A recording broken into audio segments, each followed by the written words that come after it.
Okay, as I said, we are here to celebrate Sanaë, Ariel, and Courtney. They'll each read for a bit, probably 10 minutes each. And then I have a couple questions prepared that I've warned them a little bit about. It'll be focused primarily on their experiences writing their first books and then releasing them during a pandemic. I might ask them to give some advice about people who have first books that they are trying to publish. But if you have questions, you should write those in the chat, and we'll hopefully have time at the end where we can have more than my questions to conclude. We will try to keep this to about an hour. That's our hope and goal. Okay, so first up is Sanaë Lemoine, whose first novel is Embargo Affair. Oh, it's backwards on my screen. Oh, and Alice is competing with it. So anyway, this is the kind of novel that you might read in a couple of really big gulps. The story is compelling. It takes a couple of surprising turns. It's a real page turner. So I read it and read it and read it. But I also discovered myself really lingering in Sanaï's beautiful sentences. The prose is gorgeous. While reading this book, I became, I'd say, especially nostalgic for food outside my house, for eating with friends. There are these luscious descriptions of people cooking and eating together, and that now seems so long ago as a thing that we do. I was also moved by the careful attention to the intensities and confusions and emotional turmoil and mistakes of young adulthood, which feels very true to life. Ultimately, this is a book about many things, but it has a lot to say, especially about trust and relationships, about what people might owe one another because of their relationships. It's really good.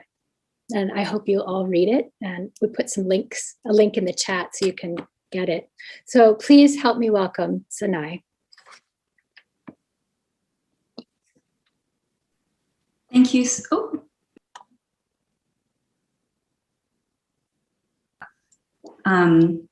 Would you like me to read now from the book a little bit? Or yeah, okay, great. So I'm going to read from the opening of the novel. So there's not much that you need to know other than the novel is set in Paris, and it's told from the perspective of a 17-year-old narrator, Margot, who lives with her mother and whose father is married to another woman. So Margot and her mother are his hidden family. On stage, my mother was her truest self. I would see the transformation within moments, a slow building intimacy between herself and the audience. Mid-scene, she would remove her shirt with the ease of a man, as if taking off a pair of socks. Then she would hold her red curls with both hands and lift them high enough to expose the length of her neck, jut out her elbows, and accentuate the slope of her shoulders. She could be whomever she wanted. In her one-woman shows, she would address the audience as though they were old friends. I could feel her effect on them as they tilted forward, eyes wide, their pores opening in her presence. She carried this effortless familiarity out into the world. With strangers, she was joyful and gracious. She dazzled. In other words, she was a true actress.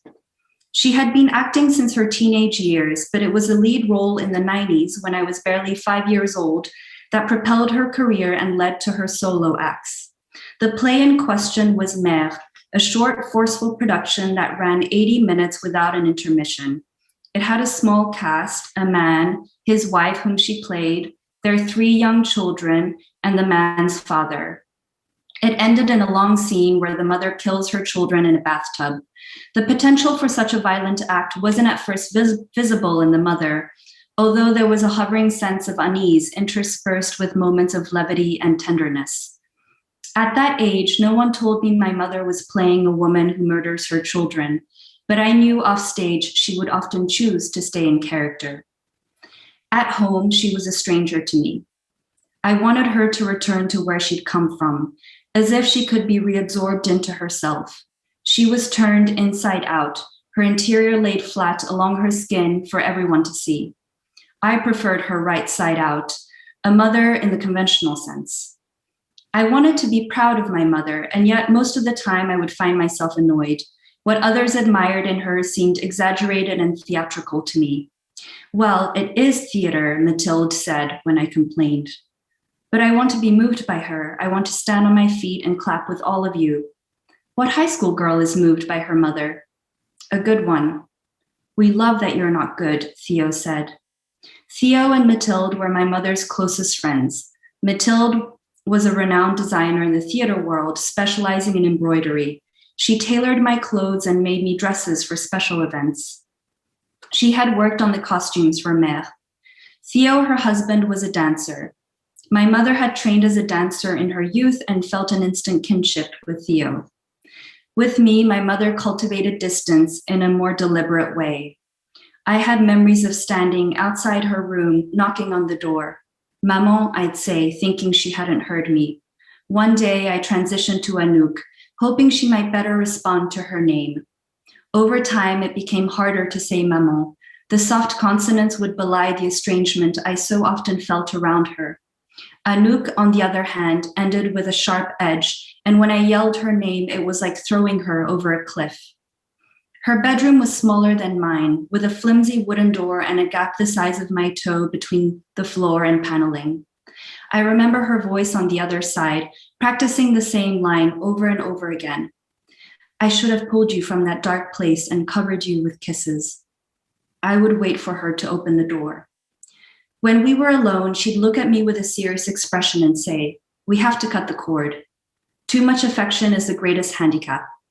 At those times, the differences between us would seem enormous, as if we were from two foreign countries, each speaking our own dialect. A mother is not a friend, she would like to emphasize, as if to justify our divergent views. It was true we never whispered secrets to each other on the metro or hooked arms on the street. Those who didn't know us well thought we were alike, that I too would become an actor one day. They thought it was the kind of profession you acquired from your parent, the way one writer engenders another writer. But I had half her physical grace. My voice had never carried the same musicality or appeal, and I didn't attract the stares of men on the street the way she did. She had little interest in turning me into a version of herself. She hadn't taught me to act or dance. She took excellent care of her skin and teeth, but she'd never nagged me to take on her habits. In private, I'd peruse her dresses in the closet, touching the soft fabrics and silks, so unlike the synthetic items I wore. Most of all, I resented her for leaving me with the task of being the careful one, having to monitor everything I said. Over time, I'd refined a look of blankness that would be misinterpreted as shyness or indifference. And yet, even when she repelled me, I loved her with abandon. I would wake to her sounds every morning, the wooden floorboards creaking beneath her feet and water gushing from the faucet when she filled the kettle. I knew she had made sacrifices for me. I knew motherhood clashed with her self-realization. Some days I recognized a younger self folded in her majestic, long body. A vulnerability flared on her surface and made me wonder whether we'd be friends if we were the same age. I wondered this because we were very close. We lived as roommates. "It's just the two of us together in this apartment," she would say, speaking with false affection. The old complaint sleeping through. She called herself a single mother, as though she'd raised me on her own, but this wasn't entirely the truth. I had a father who visited. Friends of hers would come by and stay overnight, most of them actors she worked with. Clothes drenched in stale smoke, they filled our home with loud opinions and ideas on how I should be parented. We had a cat for 2 years, a long animal with thick orange hair that we inherited from a friend who had moved to another country. The cat never assimilated, resisted being held, and came to me only when I cried, rubbing her torso against my legs when she sensed my distress. One summer, she escaped through the open window of our kitchen and never returned. By the time I was in high school, we had lived in 3 apartments, each one smaller than the last as we moved closer to the center of Paris and finally to the left bank. Anouk's friends didn't understand why she wanted to live in an expensive neighborhood steps away from the Jardin du Luxembourg. They wondered how she could afford the apartment on her own. They blamed her bourgeois parents. "You're crawling back to your roots," they teased. But I knew it was something else. She loved father, and this was a neighborhood he approved of. It was here, one afternoon in late June, not far from our street, that his other life crashed into ours, forever disturbing its arrangement. Thank you.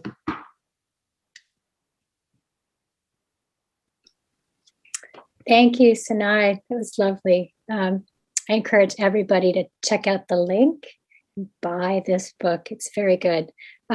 We have 2 copies in my house right now because my mom also has it from the library.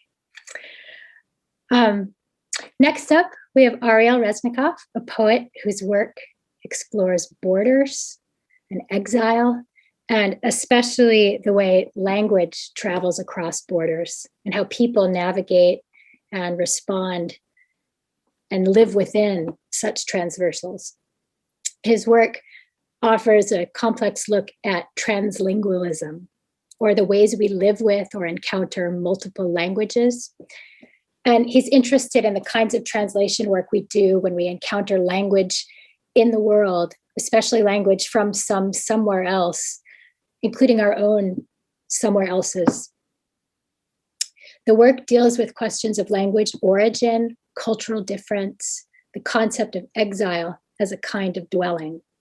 Exile as a kind of dwelling. It's thought-provoking and exciting and complex, and it's the kind of work that I want to say will reward repeat readings. You'll want to read it again, and you'll want to read it again, and each time you'll encounter something new. I'm really happy that you're here today, Ariel. The floor is yours. Thank you so much. Can you hear me okay? I'm about 6,000 miles away from Philadelphia right now, feeling further than that in certain ways. So if the sound cuts out at all, I apologize. We'll just blame it on those 6,000 miles. I'm going to read from this new book, Unnatural Bird Migrator, my first full-length collection. And thank you to Jessica and to Allie and to Zach and to Al and to all the family of the Kelly Writers House. Miss you all and can't wait till we can be back together again. Just one second here. Okay. At the risk of going just a couple minutes too long, I thought it would be worth just reading the note to the section I'm going to read. I'm going to read from the section of the book called From Shibboleth.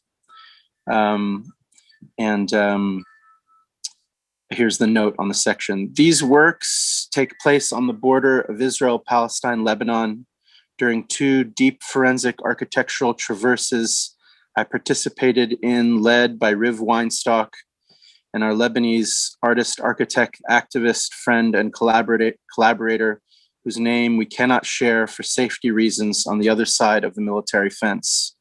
While Riv sketched, photographed, video, and audio recorded at various intersections along the naturalized war zone and border, I wrote these poems in response to the imposed silence of those sites, an eerie silence that I find radiates across the Syrian-African rift. On our second traverse, when we finally reached the border with Syria, we drove to Emek HaTzoakim, the Shouting Valley, where an acoustic leak in the topography allows Druze families split across the divide to shout between countries in order to share news of their lives. The site has long been silent due to military intimidation. These poems attempt to tune into that acoustic leak and to transmit some trace of a discontinuous echo across the arbitrary divide, a frequency otherwise erased by the sheer force and weight of the fence.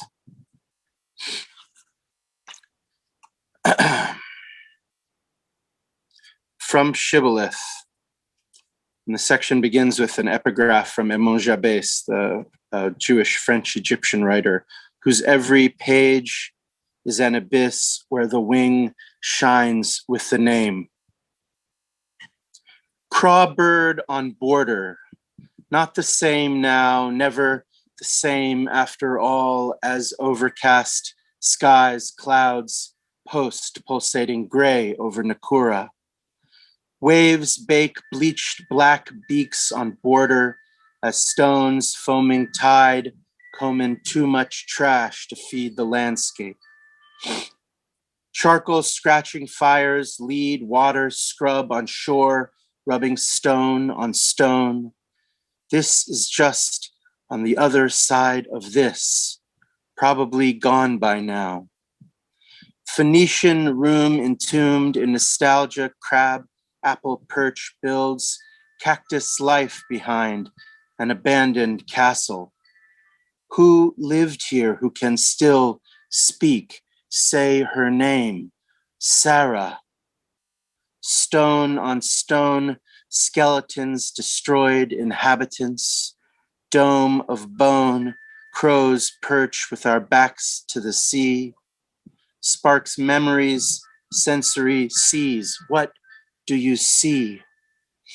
Pock stones below, the waves break against no signs, no passage. Birds' wings mark off white, launch into electric flight. Sight of the site of a mass expulsion. Venetian seasons, silent rains wash down interment canals, but do not drink from them. Toxic pockmarks and stone, pines, palm, leather, cracks, no exit ahead, no crossing at this time. February 14th, 2018, Arab al-Aramsha. Red soil construction plant shoot out from the inside. We wander the streets searching for the family Mizell. An old man, Suleiman, points us down the street. They all live at the corner of that block. Tent and view, craggy border, cliff, where mother prepares dinner while Aya speaks. In 2006, a woman and her 2 daughters were killed here by Hezbollah Katyushas. What to do with bare facts as bare sites of violence, where flight and fight both end in unrecognizable remains. Grandfather speaks as a child. His parents came on camels from Iraq. Forced to confession, forced not to confess. The crimes go silent. Mark the land in chalk, in dust, in mud from the Shtetlach. Here again the few have been forced into captive. In the same breath, Nakba. The same breath, Khorban. Moving slowly over green pastures. Hezbollah talk on walkies. They can talk, says grandfather, but will never get across. The land cut to losses, cut to bureau, B-roll of soldiers planting flags in the land. The land is not invented, though the claim to owning it is. This is what grandfather teaches, who arrived on camels in tents. Oh, brothers, our sister, our mothers, Mizell, how we love you.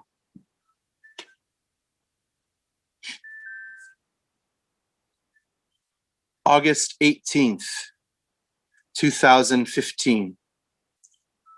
K8, cawing and crawling on all sides, we awake to the birds in the trees beneath us. This is the place behind the mountain.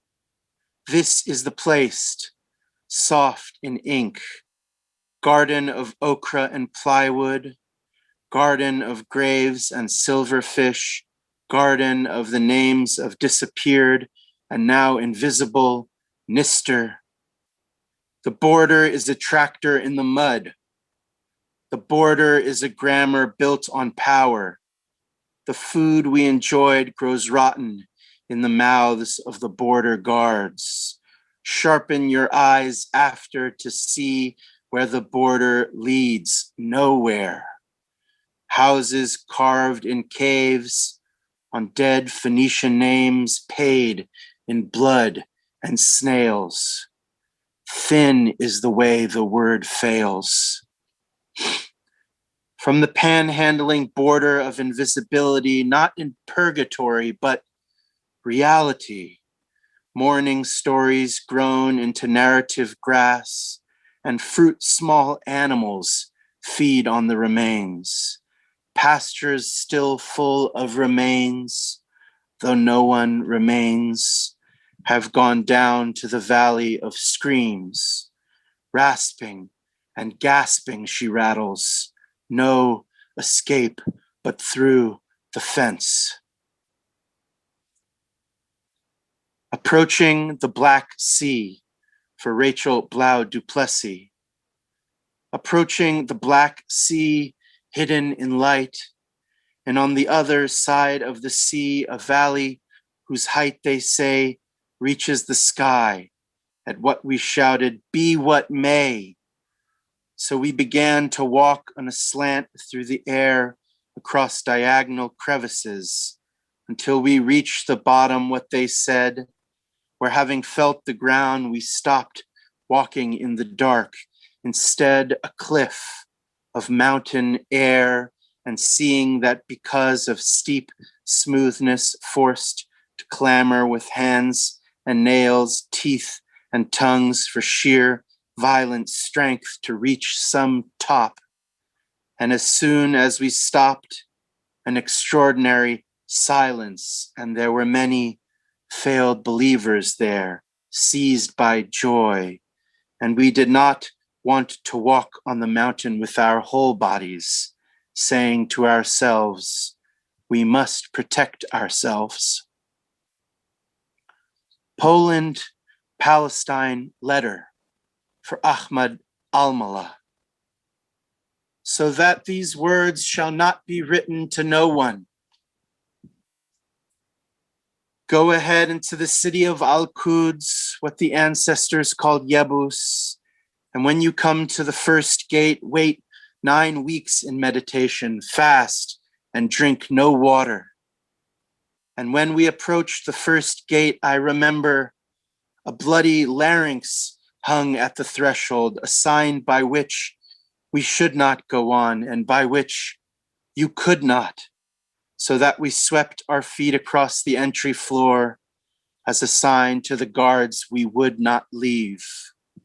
Then in dusty corners of entry, we assembled groups of students and teachers, poets and craftspeople, wherever and whenever our words were exchanged, the first thoughts we immediately grasped for, each after the whole matter at hand from it and from its meaning, as innumerable keys popping up in thoughts as words joined up.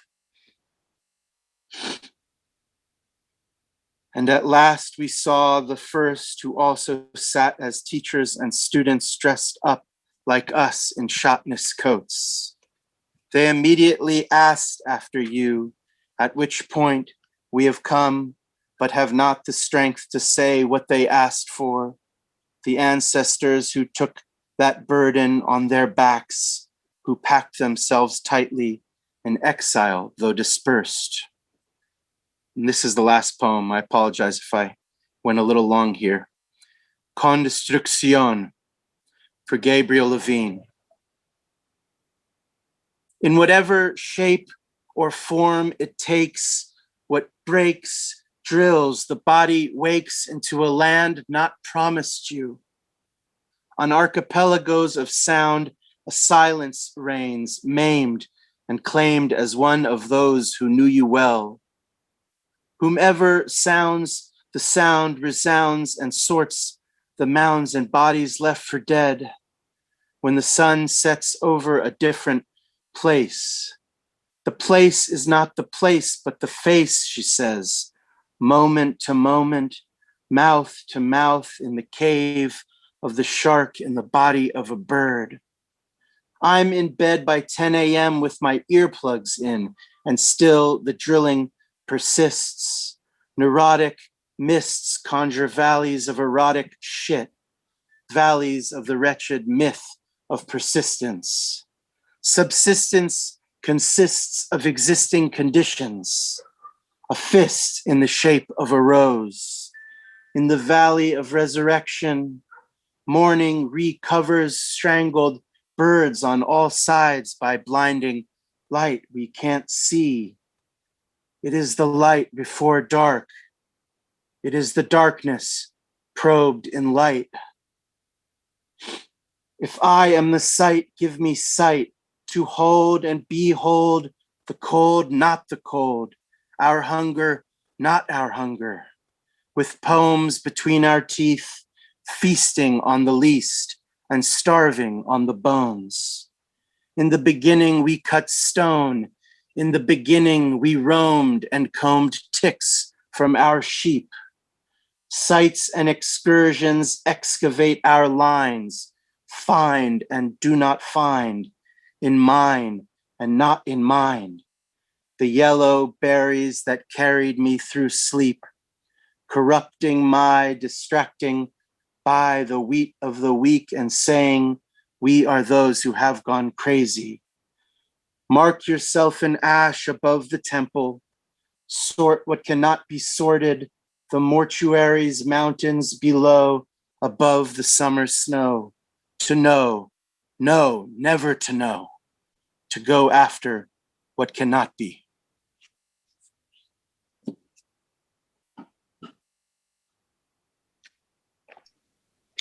Thank you. That was very moving. I like that you're in a plant. For those who've come during the reading, after Courtney, who will be our final reader, I'll have a couple of questions, but you will also have a chance to ask a couple questions. So if you have them, they can go in the chat. We'll probably go a little beyond the hour I proposed. I'm guessing 5:45, if the readers can stay. So finally, next up, we have Courtney Zoffness. Courtney's book, Spilt Milk, which is hard to say, I discovered. There it is, Spilt Milk. Like Sanaë's work, actually, puts parenting and family front and center. But Spilt Milk is not fiction. It's a series of personal essays that think about how to navigate cultural and familial inheritance as a parent, as a woman, as a Jewish person, as a person in general, as a person, and how that navigation in and of itself can be anxiety producing and sometimes anxiety releasing. The essays in this collection are stunning. They're stunning.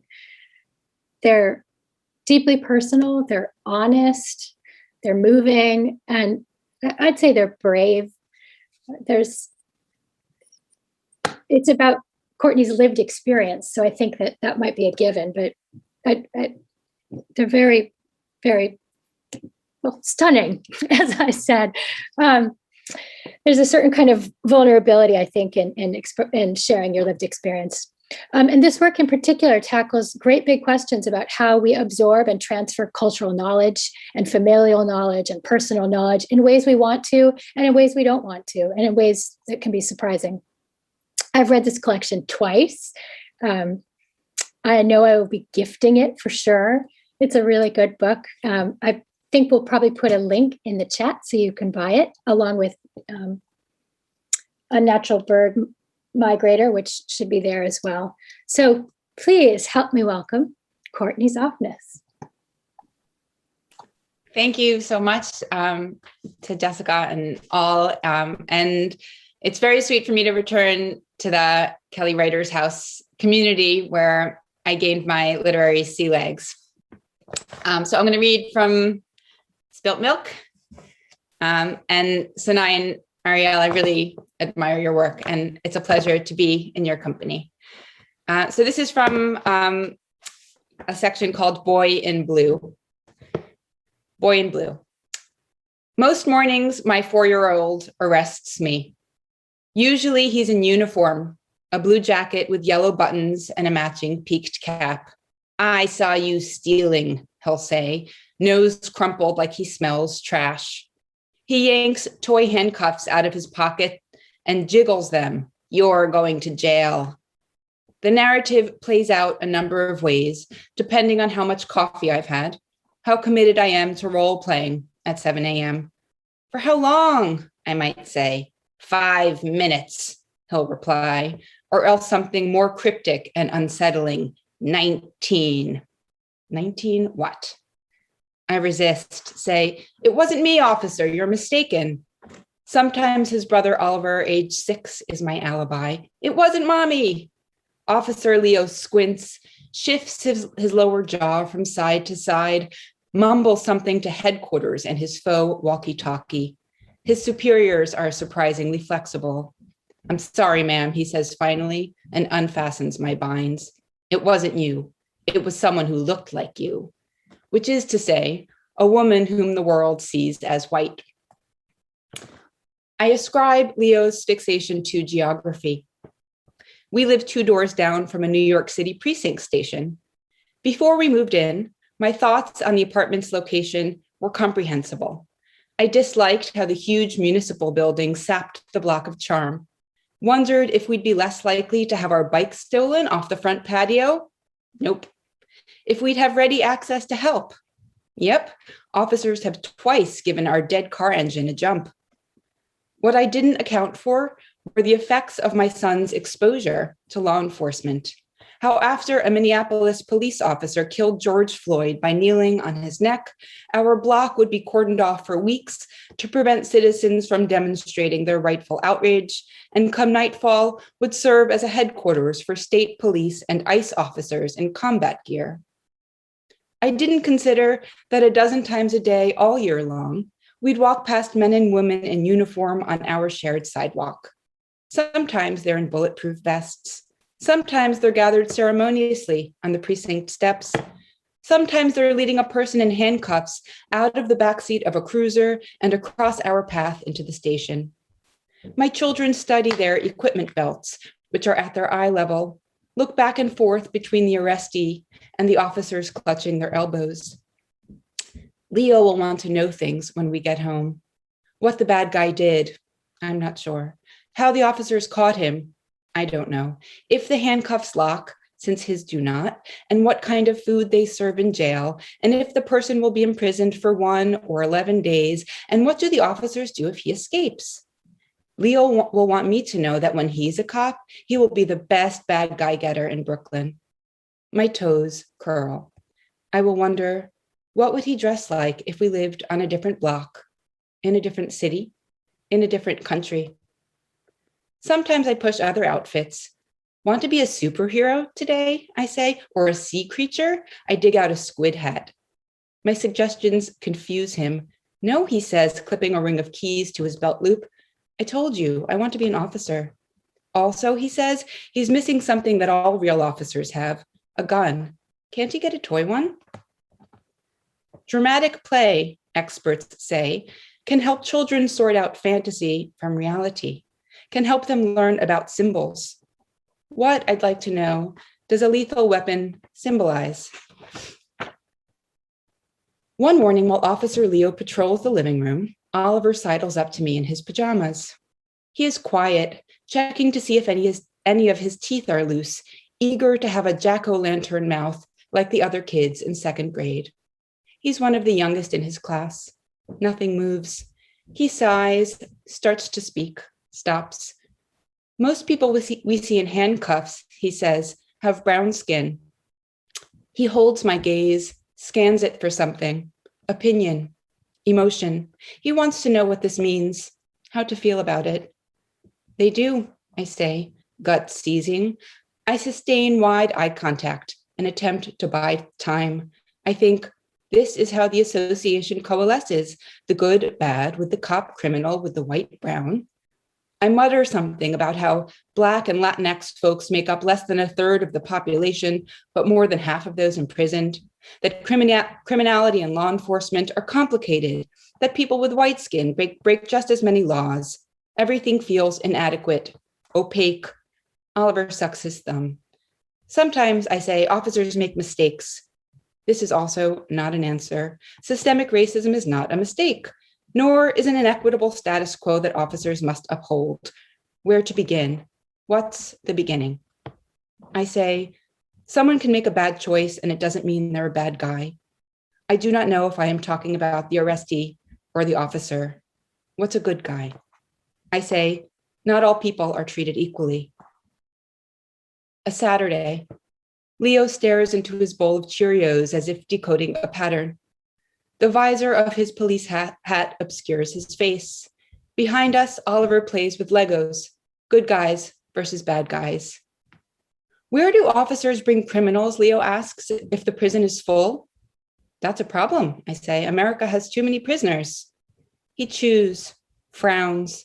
Last week, he wanted to know what America was. It's a country, I said, a big piece of land.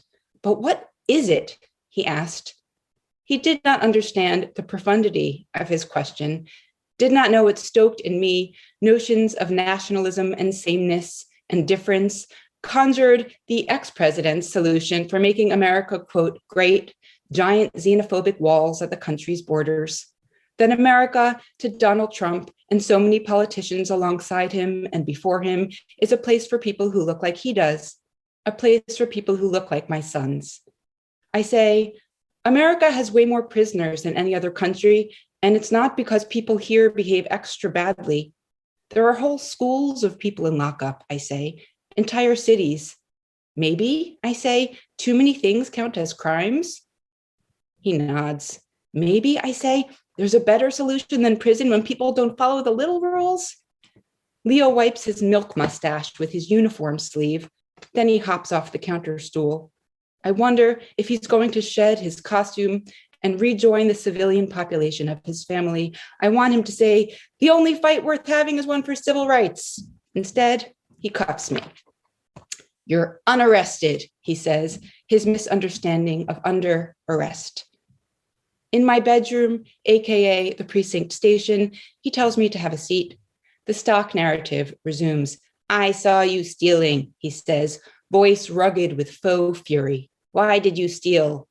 I'm sorry, officer, I say. I lost my job and my children were hungry. I needed money to feed them. He is quiet, unmoved by my oversimplification, maybe. Your kids are hungry, he says. I nod. Why didn't you just ask me for money? You? Yes, I have tons of money. I'm a police officer. Here, take some. He puts his hand in mine. Invisible currency. Take it, he says. You're free to go. I'll stop there.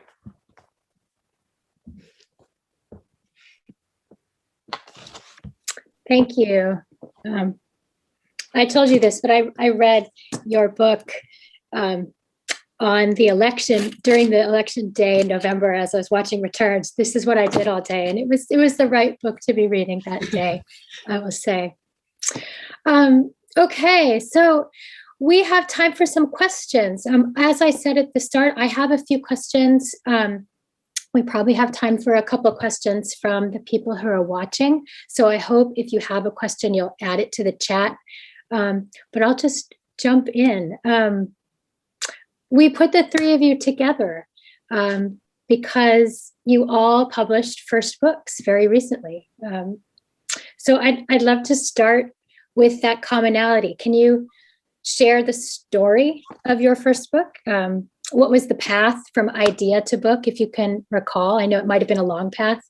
What did you learn about writing a first book, if it could be said in that way? Anybody want to take it? Sure, I'll go. I'm unmuted. So maybe you want to go in the order in which we read, maybe? Sanaë, do you want to go first? Zach, can you help Sanaë unmute? Okay, sorry about that.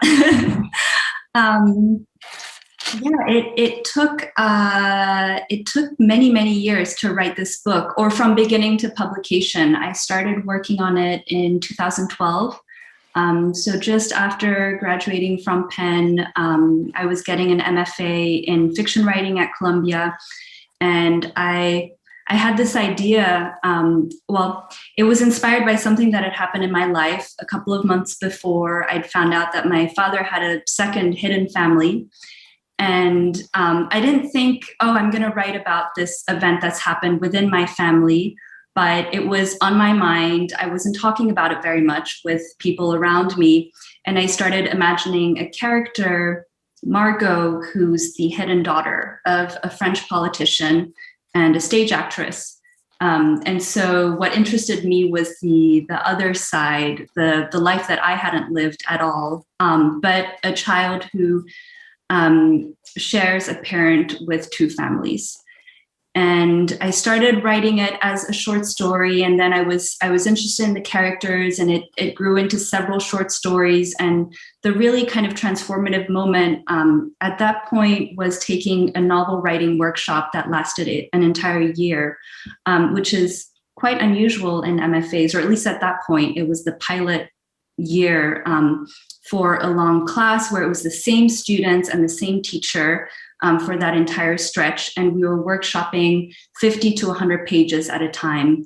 So that's when the book really started turning, or the story started turning into something that resembled more of a book with the semblance of a plot and structure. But then it was a long journey of rewriting the draft many times, trying to find an agent, which took, I think, about 2 years, because I did 2 rounds of querying agents.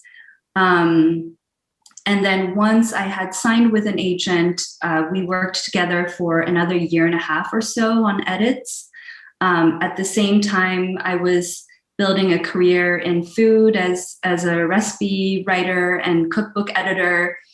So that was my day job, and I'd write in the morning really early or on the weekends. My most productive times were actually between jobs. I think maybe a lot of writers experience this, but the struggle of balancing your impulse and to write and love of writing, and also the job that sustains you. And I was lucky that I was working in a field that I loved and was passionate about.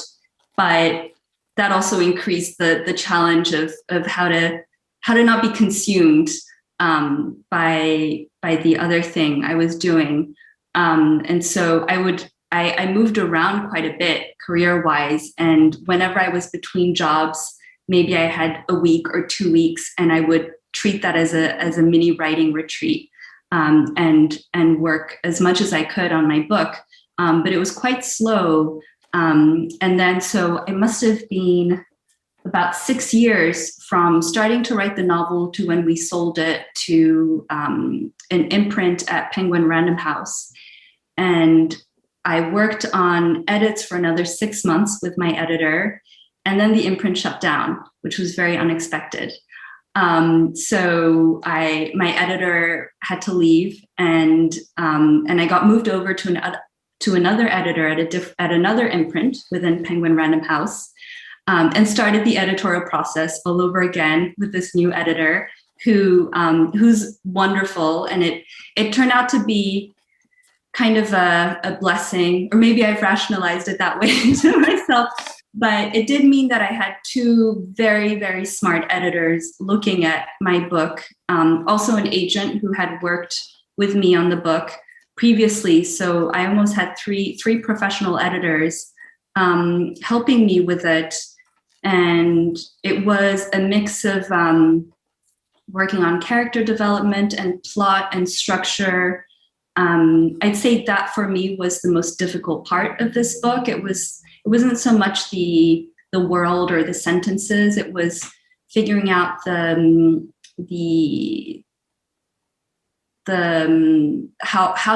the events would take the organization of the events to make sure that it was a compelling and hopefully the kind of book that you wouldn't want to put down for too long, but also a book within you want to immerse yourself. And so the structure was very, very tough. Anyway, and then the book was set to be published in June 2020, which turned out to be in the middle or beginning. I don't even know anymore of the pandemic. And so I don't know, maybe we can move on to someone else and then we can talk about what it's like to publish during this year. That'll be my second question. So yeah. I think that's a good stopping point. And I love Courtney's idea that we go in order. So I think that puts you up, Ariel. Story of your book. It's like it's a story. It's many stories. I think it's interesting. I started as a fiction writer many years ago, more than 10 years ago in college.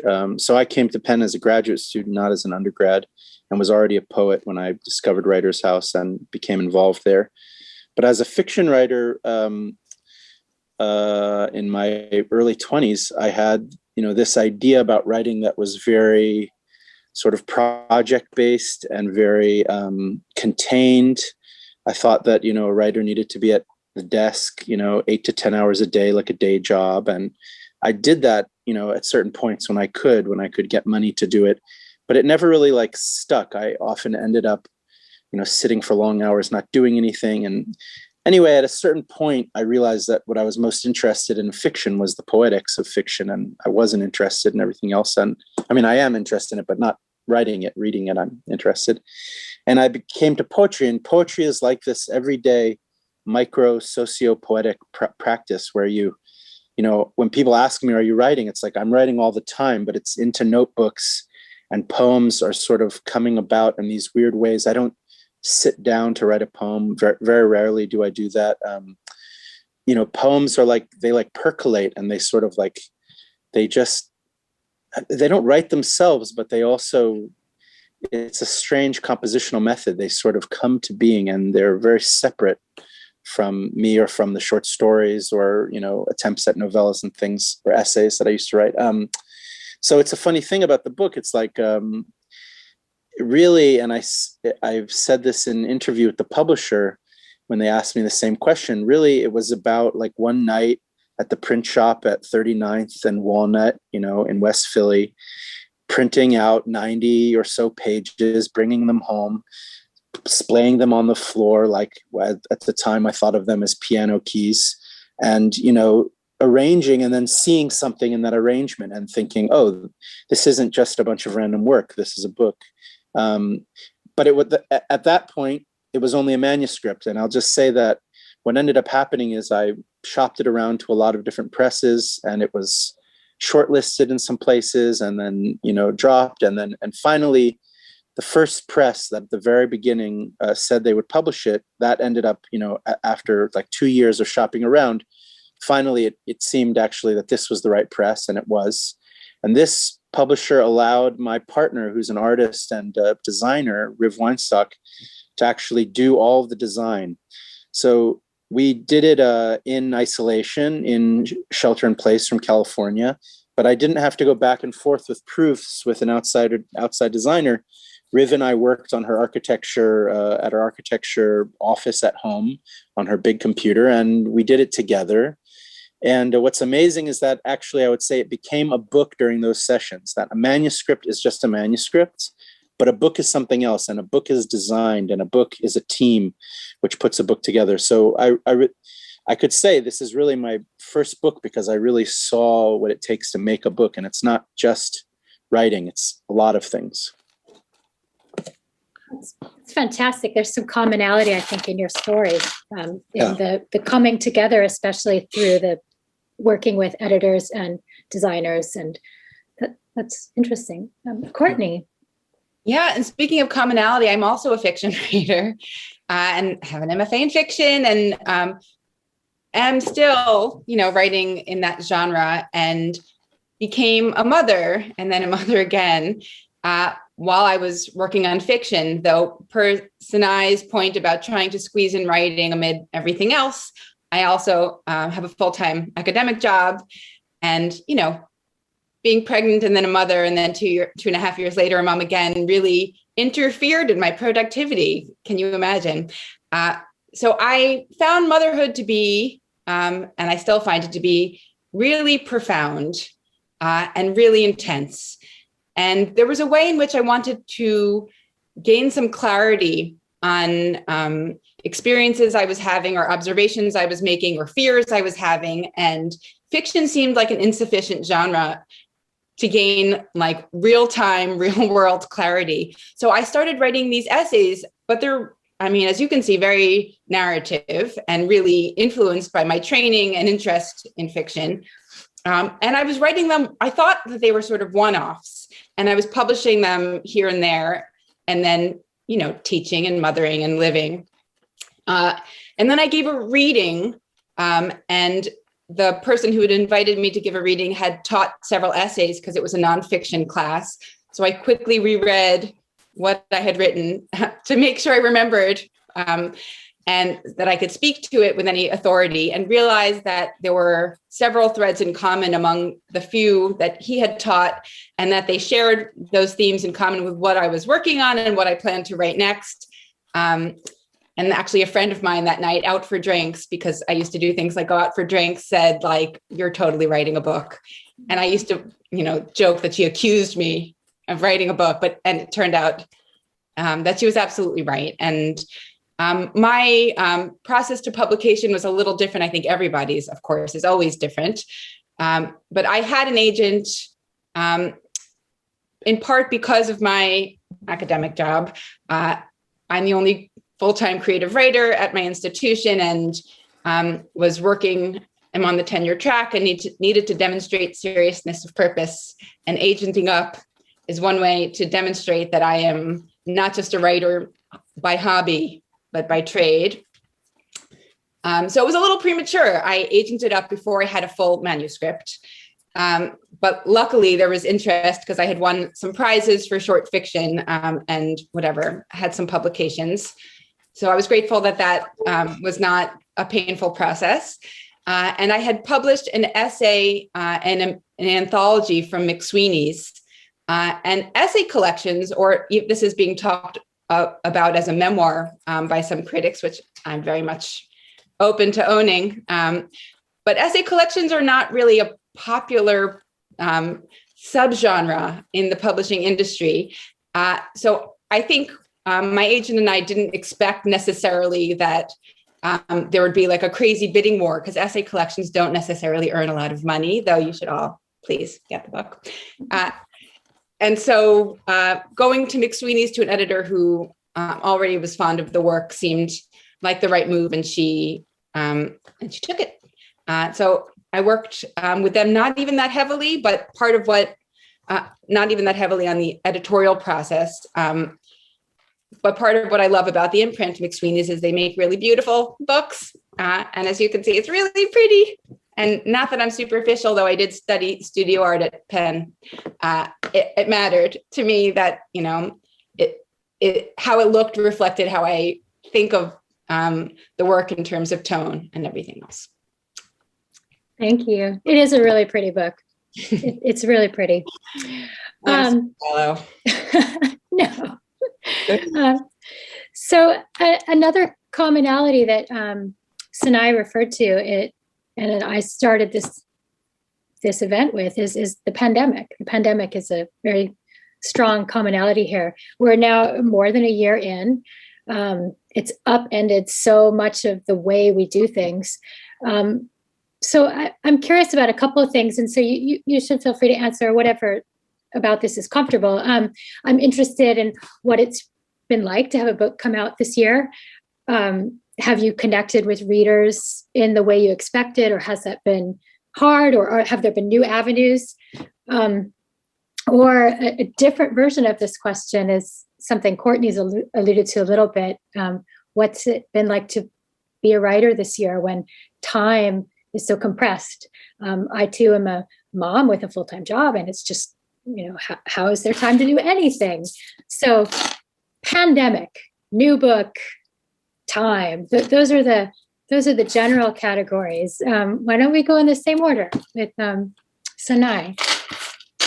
Yeah, I mean, I think what's interesting with a first book is that you have nothing to compare it to. So I didn't know what it would be like. I mean, early on I had imagined that there would be an event at a bookstore and I'm an introvert and shy, and it would be very stressful, and I have to think about what I'd wear, and looking at a room full of people, maybe my mother would be there. And then that completely changed. And my book was scheduled for June. And I remember in mid-March, just before lockdown, meeting with my publicist, who told me by June, everything will be fine. Don't worry, and if it isn't, we will have much bigger issues at hand. Sort of ominous. And my husband works for a pharmacy, and very early on, I thought, okay, there's no way that things will be back to normal in June. And so I had started preparing myself for what book publication might look like. The fact that we'd have to shift a lot of things to digital. It was difficult because, especially at a place like Penguin Random House, where they have so many processes in place, and it's kind of sometimes it feels, I don't know if there's anyone who works in publishing here, but it can feel a little bit like a slow moving ship that doesn't change course easily. So I think the greatest challenge was coming up with creative ideas to just how to get this book to its readers. At the same time, we were all so distracted. I really didn't have a lot of space in my head to think about how to promote the book. I think for most writers, book promotion is the part that we least enjoy, maybe not connecting with writers, but I mean like telling people like, read my book, it's really worth 10 hours of your time. And so to have to do that in the midst of everything else that the country was going through, the world, to find like the space, the bandwidth, was difficult. But then the flip side is that every connection, every moment where a reader came to me, whether it was a close friend or a stranger, emailed me or sent me a message on Instagram or however it was, every time they wrote to me and told me they'd read my book, it was the most beautiful thing. And you forget at times that you've put something out into the world. I mean, especially with the kind of the noise of and like the agitation of everything else, I often forgot that I'd written this very intimate personal book, even though it's a novel, and put it out there, and that someone had picked it up and read it and spent so much time with me and felt like they knew me. And so when the reader connects with you, it's like it's completely different from just meeting someone at a party and small talking. There's like this depth to it and intimacy right away, which is really extraordinary, and I had never experienced before. And then the other thing that I wonder if for Courtney and Ariel, if it's been this way, well, actually, Courtney, you just published your book, so you'll maybe in the coming year you'll see if it feels that way. It was more sort of spread out, I think, from traditional book publishing, because we were still figuring out how things would be, like the timing schedules, like even reviews were not coming out right on pub date. Book club requests like kind of trickled in. So, which I've sort of enjoyed having it, not be concentrated in a 2-week span, and to just have time to resource between each meeting. And like one of the beauties, like today with Zoom, as strange as it is that you can Zoom into a book club that's across the country or in another country. And I feel like maybe it's being in your own home or your own space, but people sometimes open up even more than they would otherwise with their questions.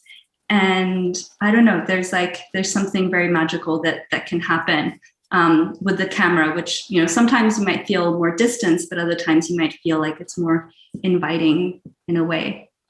So I agree with that. I mean, we've done a lot of Zoom readings this year, and there's something actually quite intimate because we're seeing each other's faces so close. I think that's part of it. It's like we're speaking face to face.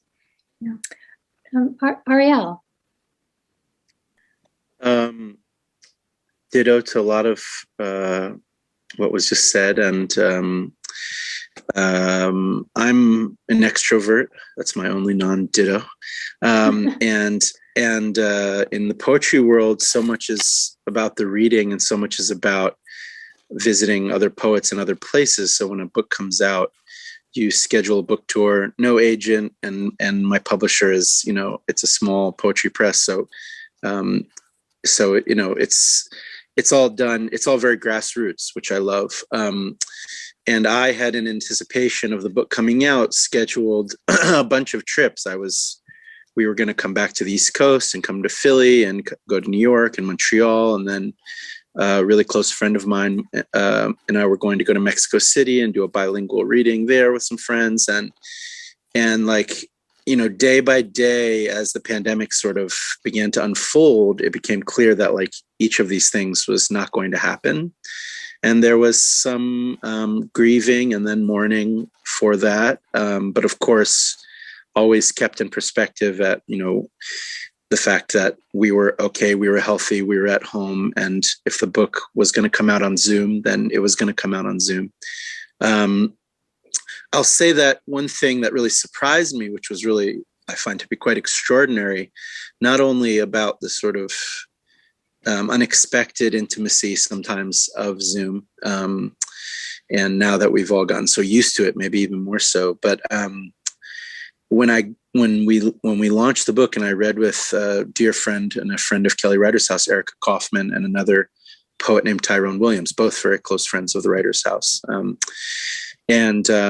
When we read, and I signed on to the Zoom and everybody came in, it was like my wedding, or my bar mitzvah or something. It was like writers from all over the country, all over the world, and people who I could have never gotten in a single room ever and seen all together like that.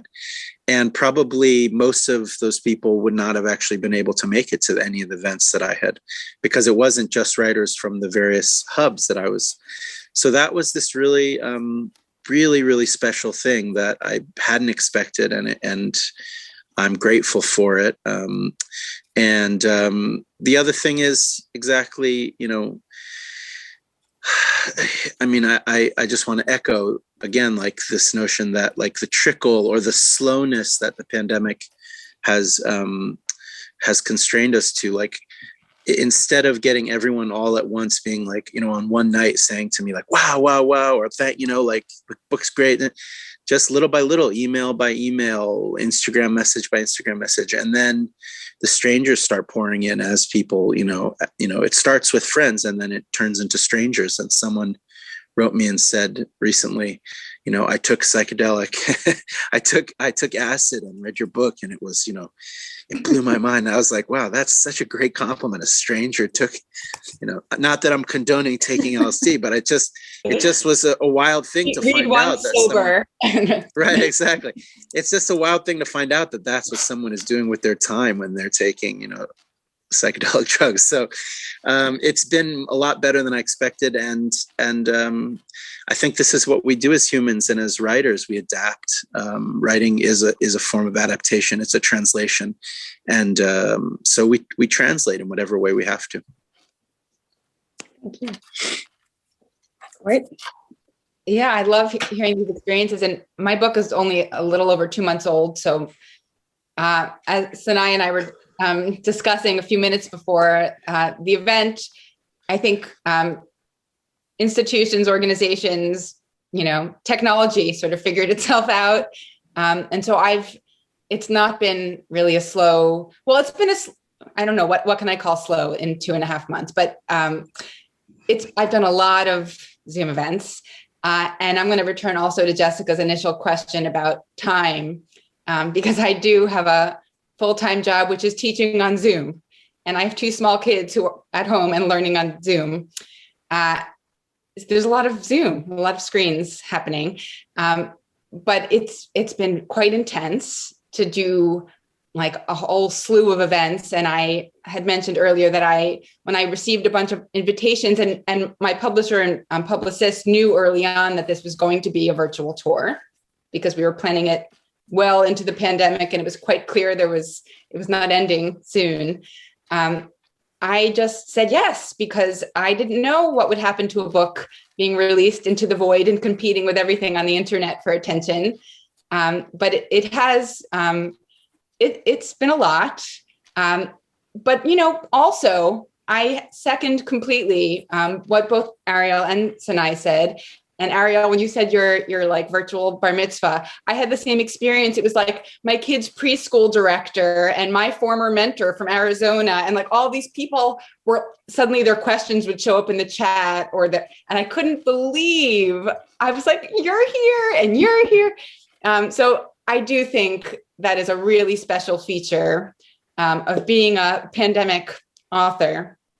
And like my co-panelist, I have nothing to compare this to. So it will be really delightful to do an event in a bookstore and hopefully one day have the experience of riding the subway and maybe seeing someone, like holding the book, see it in the wild, because it's all felt very two-dimensional in various ways. And I do feel like I published it. I feel like having conversations with either those I know or don't, over the transom about it makes it feel like a real object in the world. But it's still, I finish a Zoom event and close my laptop and then, I have to address a tantrum or do a load of laundry. And there's something really anticlimactic in that. So that's life. In the interest of life and time, Yeah. I have one final question, and everyone this is a quick kind of question. Do you have a piece of advice for a writer who's interested in publishing a first book? Something simple, it doesn't have to be the top of the list piece of advice, something that you wish you knew or something that you already knew that you want to pass on. And we'll go in the same order. And I could tell I'm throwing you. So much pressure. I mean, I can just speak from my experience, but I remember when I started writing the book early on, another writer told me that on average it takes 10 years to write a debut novel. And it seemed like a really long time when I believed him, but it was more that it seemed overwhelmingly long in my early 20s. And that time goes by so quickly. And there are so many moments of desperation and rejection and moments where you want to stop and you maybe have to take a break and mourn, whatever has happened to get to the next draft. But I think you just have to continue going. I don't know, it's such lame advice, but just to continue writing and not feel like it's a really long time, because it does fly by. And, suddenly you have suddenly 10 years later, or however many years, 15 years, 2 years later, you have a finished book. But yeah, it'll take however long it needs to take, and be patient. And if you need to put it aside for a little bit, that's okay. You'll come back to it. Yeah. That's great advice. I think a time horizon that is expansive is accurate. Ariel. I was going to say the exact same thing, which is don't give up. That's don't give up. And really, just to sort of add something to that, because I think that is really an amazing piece of advice, and not as necessarily obvious as maybe it sounds, because I think a lot of people do just give up, and that's really what separates published writers from unpublished writers. But to add to that, I'll just say that at the end of the day, you're not writing to publish a book. You're not writing, I'm not writing to publish a book. I'm writing to write, and if it ever becomes about something else, I have to know that's not why I'm doing it, And so, really spend the time and find some sort of way into your writing which makes the writing itself a reward. Because inevitably, if you expect something on the other end, if you expect something from the publication, that's greater than the reward itself of the writing, you probably will end up disappointed. So let the writing be a reward, and let the publication be a part of the process of the writing. Thank you. It's hard not to triple down on that, since I went to graduate school at 23 and I'm now 42 and just publishing my first book. And I think maybe the only vector I'll add in terms of resilience is not just that you don't have to be loyal to a project, you just have to be loyal to writing, period. And that even if after many years, the project you're working on is not, sort of finding its way, it doesn't mean that writing for you won't find its way. But I do want to add one other piece of advice, which is to not feel pressured to read certain things, that you should follow what you're interested in reading. And there's a lot of value in reading equally,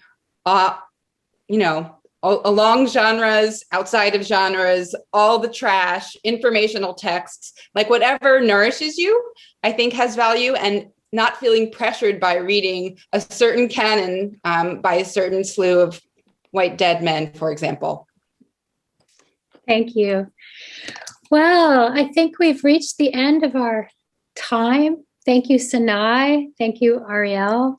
Thank you, Courtney. Thank you for all the alumni who are here and celebrating special weekends. I'm sorry we're not here, but I am glad to be on Zoom with you. And we hope to be back at Writers House in the fall. So come visit. You should always come home. This has been really wonderful. Thank you, everybody. Thanks so much for having us. Nice to meet you. Thank you so much. Wonderful to see everyone. Good luck, Ariel. Thank you. Nice to see you all.